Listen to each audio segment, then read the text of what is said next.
யாருக்குமே தெரியாத 3 அதிசய முருகன் கோயில்கள். இது 3மே ரொம்ப ரொம்ப ஒரு அமானுஷ்யமான முருகன் கோயில்களா இருக்கு. முதல்ல திருப்பரங்குன்றம் முருகன் கோயில். இந்த முருகன் கோயில் பார்த்தீங்கன்னா முத ஒரு சிவன் கோயிலாக தான் இருக்கு. அதுக்கப்புறம் தான் ஒரு முருகன் கோயிலாக மாற்றப்பட்டிருக்கு. இந்த திருப்பரங்குன்றம் அப்படிங்கிறதுக்கான அர்த்தமே பரம்பொருளாகிய சிவன் மலையாக உள்ளார் அப்படிங்கிறதுக்கு தான் இதுக்கு அர்த்தமே. இந்த மலை ஒரு சிவலிங்க வடிவத்தில் தான் அமைஞ்சிருக்கும். இந்த மலை மேலேயே ஒரு சிவன் கோயில் தான் அமைச்சாங்க. என்ன காரணத்துக்கோ தெரியல, அந்த கோயில் பார்த்தீங்கன்னா கீழே கொண்டு வந்திருக்காங்க. அந்த கீழே கொண்டு வந்த கோயில் பார்த்தீங்கன்னா காலப்போக்கில் ஒரு முருகன் கோயிலாக மாறி இருக்கு. இந்த திருப்பரங்குன்றம் முருகன் கோயிலா இல்லை முஸ்லீம் கோயில்னு சொல்லிட்டு மிகப்பெரிய சண்டை வந்தது. ஆனால் இதுக்கு உண்மையான ஓனரே சிவன் தான்.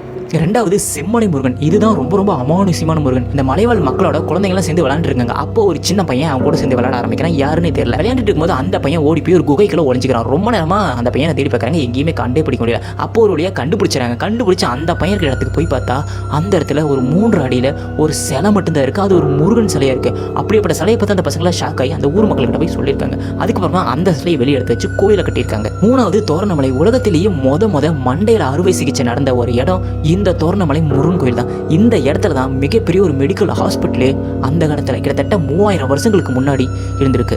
உலகத்தோட முதல் ஹாஸ்பிட்டலாகவும் உலகத்தோட முதல் அறுவை சிகிச்சை நடந்த இடமும் தான் இந்த தோரணமலை முருகன் கோவில் இருக்கு. இந்த முருகன் கோயில் அந்த காலத்தில் ஹாஸ்பிட்டலாக இருந்ததுக்கான பல ஆதாரங்கள் இந்த கோவில் மலைகளில் இருக்கு.